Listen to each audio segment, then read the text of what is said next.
Olá, meu amigo, minha amiga, muito obrigado por vocês estarem aqui e os bons vão se conectando, né? Eu cheguei aqui outro dia, já somos mais de 167 mil pessoas, é muita gente, né?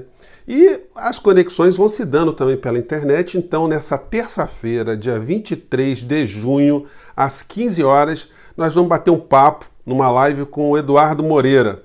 Vamos entender como é que foi essa transição dele para esse mundo do debate político e fazermos também projeções e análise do que será a economia do Brasil nos próximos meses, o que a gente pode esperar. E vamos analisar outras conjunturas também. Você é muito bem-vindo nesse papo. Estaremos aqui então na nossa live nessa terça-feira, dia 23 de junho, às 15 horas. Venham todos para cá. Gente, a gente tem discutido muito o debate violento, como a violência, como a intolerância, ela tem tomado conta de muitos ambientes, né? E eu posso dizer a vocês, sempre com uma mensagem muito realista e otimista, que esse grupo de pessoas, essa insanidade, esse grupo enorme de zumbis que vagueiam atrás de uma causa fantasmagórica, que esse pessoal está com os dias contados. Eles já começam a desaparecer, já começam a diminuir o número de vídeos, começam a retirar os traços e os rastros do crime, dos crimes de conspiração contra a Lei de Segurança Nacional, contra a quebra das instituições, contra a Constituição brasileira, contra a honra de terceiros, a criação de fake news, eles começam a desaparecer. Isso pode ser visto através de gente que estuda isso assim de uma forma muito científica.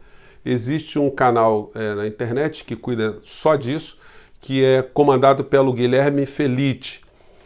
O site dele se chama Novelo Data, que faz análise de dados da internet. E ele demonstrou que só no mês de maio os grupos de youtubers bolsonaristas deletaram 1.112 vídeos. Gente arrependida, gente que está com receio, gente que está começando a perceber que cometeram crimes, cometeram danos à honra de terceiros e estão começando a dar uma desaparecida. Cada vez mais esse pessoal vai ficando envergonhado. A gente não pode confundir todas as pessoas que votaram em Bolsonaro com esse tipo de gente.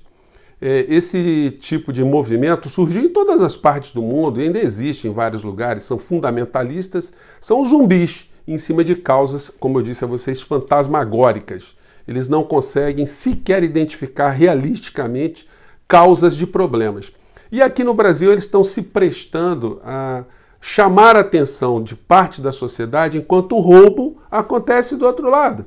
Eles são tão ignorantes, eles são tão desajustados em relação ao que acontece na realidade, que eles acham que estão, na cabeça deles, defendendo a causa fantasmagórica, defendendo o bem, quando de fato eles estão ajudando os estelionatários, os cientistas do golpe econômico, os elaboradores de estratégias de saque do povo brasileiro. São os psicopatas que operam no plano macroeconômico. Gente, quando eu falo isso aí, não é teoria fantasmagórica não. Já coloquei alguns vídeos aqui na descrição, os relatórios do Fundo Monetário Internacional para o Brasil, nos anos de 2016, 17, 18, 19. Todos os relatórios, se você pegar a fala de Paulo Guedes, você vai ver que ele simplesmente quer introduzir no Brasil uma agenda econômica que vem de fora para dentro, que não está preocupado com o povo brasileiro. O Fundo Monetário Internacional é uma instituição financeira, eles não estão preocupados com o trabalhador, com as nações, com povos indígenas, com o meio ambiente, não. O negócio deles é dinheiro, são grandes grupos transnacionais que organizam a política desses organismos para o Brasil, ou para países como o Brasil. E a gente tem esse testa de ferro, e, enfim, e esses grupos acabam chamando a atenção da sociedade de uma maneira geral, e os grandes meios de comunicação, eles vão rindo, e quem está se dando bem com essa estratégia também vai rindo. Esse pessoal deve dar gargalhadas do Bolsonaro, desse grupo de zumbis fantasmagóricos, né? Porque eles estão se dando bem. E, inclusive, a gente vai analisar essas coisas aí com nossa live aí com o Eduardo Moreira. Então, os vídeos já começaram a ser deletados. Esse pessoal já começa a recolher-se no porão da sua insignificância. Mas eles ficaram bastante contaminados, eles vão ficar bastante tempo ainda retroalimentando essa doença esquizofrênica, né? Isso aí sem nenhum tipo de deboche em cima das pessoas que têm enfermidades mentais, né, gente? Mas, francamente, o discurso que foi implementado no Brasil através da vinda do Olavo de Carvalho para as redes é o discurso da intolerância, o discurso da violência.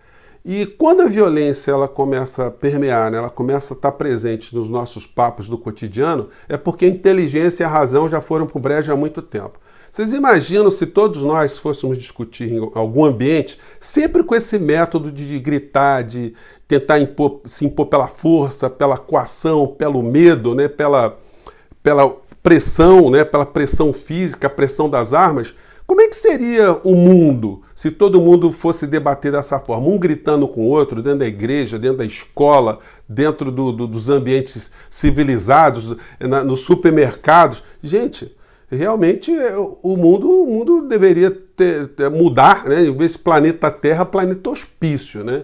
Mas tem muitas pessoas que conseguem fazer adeptos porque ganham dinheiro. E aqui o estelionatário intelectual morde essa gente. Eu já vi muitas horas de vídeo do Olavo de Carvalho, já comprei vários livros, e ele engabela as pessoas que são muito incautas, ou são muito ignorantes, ou são incautas, ignorantes e arrogantes, e acabam se identificando com o discurso do ódio e o discurso da violência. Então peço paciência para vocês, porque eu vou elencar aqui alguns comportamentos para a gente analisar juntos. Se a gente tem que ter medo disso aqui, ou se isso está condenado pela civilização humana a ficarem num gueto cada vez mais com os tarjas pretas lá. Vamos lá. A linguagem é a mesma, os temas são os mesmos. É claro que isso está articulado há décadas. Há décadas existe esse gabinete do ódio contra o Olavo, porra! E vem o presidente dizer que é meu amigo, você não é meu amigo, não. Você simplesmente se aproveitou. Tá certo? E vai me dar uma condecoração? Por que a condecoração no cu?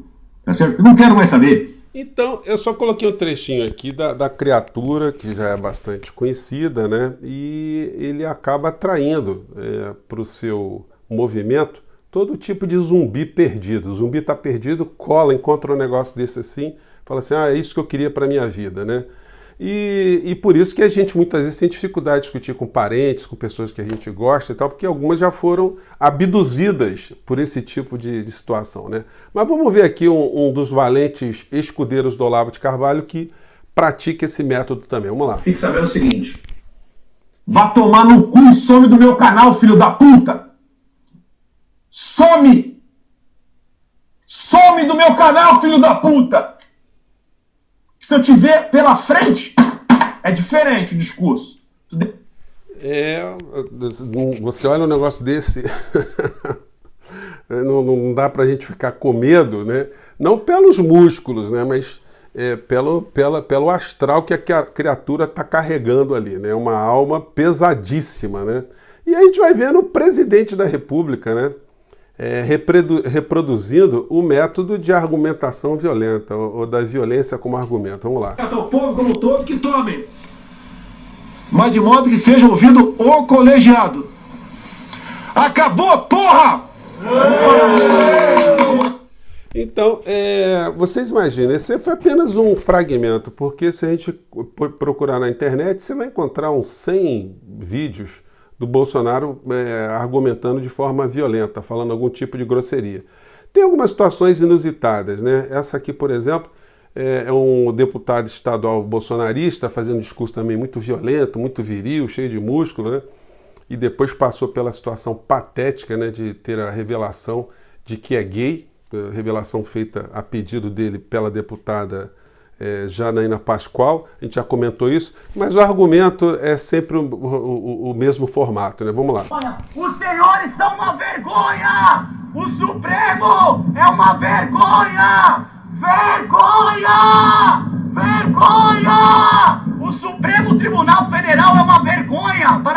Então vocês imaginem se todo mundo fosse argumentar assim, né, no mundo, né? Realmente o planeta Terra, como eu disse a vocês, tinha que mudar de nome. A gente vai pegando várias. Eu estou pegando aqui só os que a gente coleciona aqui pela internet.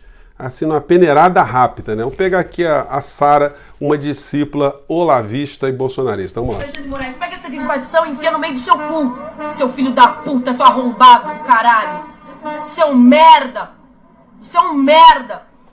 Bom, gente, eu não vou colocar muito não, porque como eu diverti vocês, né? A gente tem que ter muita tranquilidade para analisar essa gente, analisar essas coisas todas. Tem uns que são mais violentos ainda, mais nervosos. Esse aqui, então, deputado federal que se elegeu porque quebrou, né, se notalizou para a sociedade aqui no Brasil por ter feito o ato corajoso de quebrar a placa de uma pessoa cujo nome era de uma pessoa assassinada, quebrou a placa de Marielle. E aí encontrou muita gente que se encantou com isso e votou nessa criatura para ser deputado federal. Aqui um pronunciamento dele depois de uma manifestação. Vamos lá. Gosto de agredir, de bater. Deixar um recadinho para vocês. Tem muito policial, meus amigos. Meus amigos não, amigo caralho, seus filhos da puta. Tem muito policial armado nessas manifestações que um de vocês vai achar o de vocês, hein? Na hora que vocês vierem tomar no meio da testa, no meio do peito, e cair o primeiro, vocês vão entender do que vocês estão se metendo. Seus filhos da puta. Vocês não mandam em porra nenhuma não, seus comunistas. Eu tava lá em Copacabana agora e chamei... Então tem sempre um comunista debaixo da cama de uma criatura como essa, né? Eu fico pensando como é que são os sonhos dessas criaturas, né? Como é que eles vão se conectando, né? E aí um dos mais bizarros que eu achei foi desse camarada aqui, que também tem site na internet, e que mistura, tem um canal no YouTube, né? Que mistura Deus, bota um monte de situação no mundo. Vamos conferir aqui, gente, vamos lá. A doutrina de Deus, que é a que o Bolsonaro defende, você está se aliando ao próprio anticristo. Então, se você votou num canalha, um comunista, que não respeita a vida humana, os seres humanos, que nem esse Rui Costa, você foi enganado, tudo bem, mas está na hora de entender a importância do governo Bolsonaro, desse homem. Esse homem é um enviado de Deus, não é mais um político apenas. É isso que é importante. A gente fala muito em Deus. Aí quando Deus envia um homem como esse Bolsonaro, a gente ainda fica dizendo que ele não é bom aqui ou ali. Mas a gente tem que assumir que nós somos ignorantes. Nós somos umas bestas feras mesmo. Nós não entendemos do que é a política. Se nós não entendemos, nós temos que aprender com quem sabe. Tá bom? Então existe o bem... Bom, também mais um fragmento, eu coloquei um vídeo aí da criatura, do senhor Frazão, Marcelo Frazão, né? Que mistura essas coisas todas. Ele diz que muitas dessas pessoas acreditam que o Bolsonaro foi enviado por Deus. Olha, só se o estoque de gafanhotos lá no paraíso tivesse acabado para ele poder mandar Bolsonaro, porque exagerou na dose o Todo-Poderoso, porque o que o povo brasileiro está sofrendo e o tanto de gente que está morrendo por conta disso, olha, nem a Bíblia explica lá que uma praga pudesse causar tantos males a um único povo, né? E quando a gente fala nesse discurso violento que esse pessoal tem, como é que a gente deve reagir, a gente não deve confundir a não violência, a racionalidade, o comportamento de enfrentamento duro com passividade. Nem sempre o comportamento não violento é um comportamento de você capitular, de você ceder ao outro. Nos Estados Unidos a gente teve movimentos muito interessantes de duas heroínas, né? Uma chamada Claudette Collen e outra chamada Rosa Parks, né? A Rosa Parks é a mais famosa, que foi uma cidadã negra norte-americana que se recusou a sair do assento de um ônibus que era destinado a brancos. Ela ficou ali firme, super rígida, sem praticar violência, mas ela foi muito contundente no comportamento dela. Ela só ia iria sair dali se chegasse a polícia, e a polícia chegou e ela foi retirada, mas ela se transformou ali numa heroína, né, para a causa das afirmações da dignidade da pessoa humana.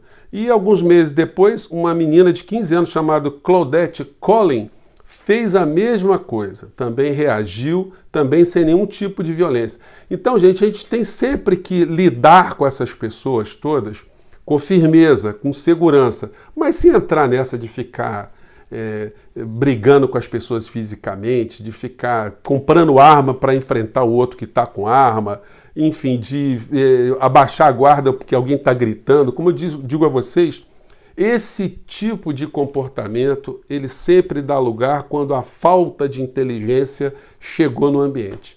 Toda pessoa que usa o direito dos bíceps para tentar vencer numa linha argumentativa, essa pessoa já não é mais um ser humano racional. Ela está muito mais próxima de um animal, de ser considerado um animal irracional e, portanto, desprezada como um animal irracional. Porque ninguém conversa com criaturas violentas, né? Criaturas violentas que não assimilam valores da racionalidade, realmente é uma perda de tempo. Então, gente, vamos analisar tudo isso, reflitam com o programa de hoje e percebam que esse tipo de comportamento, ele nunca prevalece na história da humanidade. São movimentos sazonais, passageiros, terminam em manicômios, terminam segregados ou terminam por conta própria, né? Praticam suicídios coletivos. Que isso não aconteça no Brasil. Gente, um grande abraço, até o próximo vídeo. Tchau!